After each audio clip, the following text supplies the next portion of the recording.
அவங்கள சுற்றி பார்த்துட்டாலே அதுலேயே நிறைய சினிமா இருக்குது, அதுலேயே நிறைய விஷயங்கள் நீ கற்றுக்க முடியும். நான் கற்றுக்கிட்டது அதுதான்.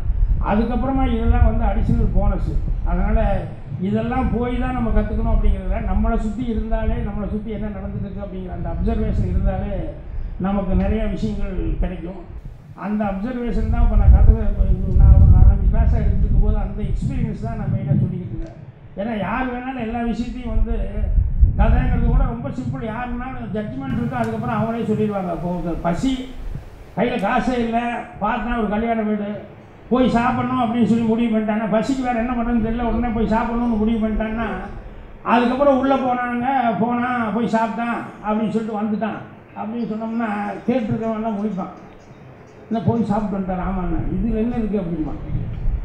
பசி தெரியாமல் திருத்தனமாக போய் சாப்பிட்டு வந்துட்டான்னா சாப்பிட்டு வர்றது தோசை. சாப்பிட்டு இருக்கும்போது மாப்பிள்ளை வீட்டுக்காரனா பொண்ணு வீட்டுக்காரனா எவனா கேட்டு மாட்டினா தான் சுவாரஸ்யமாக இருக்குது. அது மாதிரி வந்து எதாக இருந்தாலும் நம்ம வந்து எதிர்மறையாக திங்க் பண்ணுறதுங்கிறது தான் சினிமாவுக்கு ரொம்ப யூஸ்ஃபுல்லாக இருக்குது. அதான் கதை எழுதுறதுக்கோ திரைக்கதை எழுதுறதுக்கோ ஏன் இப்படி அப்படிங்கிறது இல்லாமல் ஏன் இப்படி இருக்கக்கூடாதா அப்படின்னு சொல்லிட்டு அதை மாற்றி வேறு விதமாக திங்க் பண்ணுறது அப்படிங்கிறது தான் அடிப்படையாக பேசிக்காக நான் ஸ்கிரிப்டுக்கு வந்து முக்கியமான இதாக அதை சொல்லுவேன். ஸோ இங்கே வந்து இவங்கெல்லாம் வந்து சொல்லிக் கொடுக்க வந்தது எனக்கே உண்மையிலேயே வந்து இது ஆரம்பித்ததுக்கப்புறம் ஒரு நாளைக்கு மகேந்திர சார் டைரக்ஷன் பண்ணும்போது அங்கே போய் அந்த கிளாஸில் கொஞ்சம் நேரம் உட்காரணும். கேமராமேன் கண்ணன் அவர் வந்து கிளாஸ் இருக்கும்போது அங்கே போய் கொஞ்சம் நேரம் உட்காரணும். அதே மாதிரி ரெனின் சார் வந்து கூட ஒர்க் பண்ணல, இன்னும் இப்போ கிளாஸ் இருக்கும்போது அங்கே போய் கொஞ்சம் நேரம் உட்காரணும். நாசர் வந்து ஆக்டிங் எப்படி சொல்லி கொடுக்குறாரு, அங்கே போய் உட்காந்து கொஞ்சம் நேரம் பார்க்கணும் அப்படின்னு சொல்லிட்டு உங்களை மாதிரியே எனக்கும் ஆர்வம் இருந்து கொண்டிருக்கிறது. என்ன அப்படின்னா இது வந்து நான் வந்து சொல்லிக் கொடுக்குறது அப்படின்னு நினைக்கிறேன். என்ன நானே வந்து ரீசார்ஜ் பண்ணிக்கிற மாதிரி, ரெஃப்ரெஷ் பண்ணிக்கிற மாதிரி அப்படி தான் நினச்சிட்டு இங்கே கிளாஸுக்கு வந்துட்டு இருக்கணும் ஒழிய, ஏன்னா வெளியிருந்து தான் நம்ம நிறைய நீ சந்திக்கும் ஒவ்வொரு மனிதனும் உனக்கு ஆசை, கண்டிப்பாக நீ கற்றுக்கொள்ள ஏதாவது ஒன்று அவனிடம் இருந்தே தீரும் அப்படிங்கிற மாதிரி நான் ஒரு கேப்ஷன் எழுதியிருந்தேன். அதுதான் ஃபேக்ட்டு.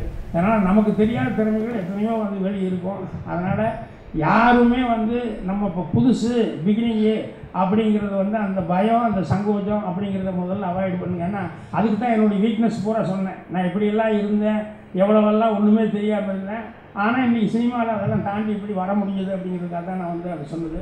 அதனால் அதே மாதிரி வந்து இன்றைக்கி இவங்கெல்லாம் இருக்காங்க அப்படின்னு நினச்சிருந்தா நான் இருக்கிற காலத்துலேயும் கூட எல்லாருமே தான் இருந்தாங்க. எல்லாம் பெரிய டைரக்டர்ஸ் லெஜெண்ட்ஸ் இருந்தாங்க. பெரியோரை வியத்தல் இளமை, சிறியோரை இகழ்தல் அதனினும் இளமை அப்படின்னு சொல்லுவாங்க. அதனால் இவங்க இருக்காங்க ஐயோ நம்ம வர முடியுமா அப்படின்னு சொல்லி நினைக்கவே வேண்டாம். அவங்க இருந்தாலும் நமக்கு ஒரு பிரான்ச் எங்கேயாவது ஒரு இடத்துல ஓப்பன் ஆகுது, நம்ம ஒரு புது ரூட்டு பிடிக்க முடியும் அப்படின்னு சொல்லிட்டு அந்த கான்ஃபிடென்ட் மட்டும் லூஸ் பண்ணாமல் இருக்கணும்.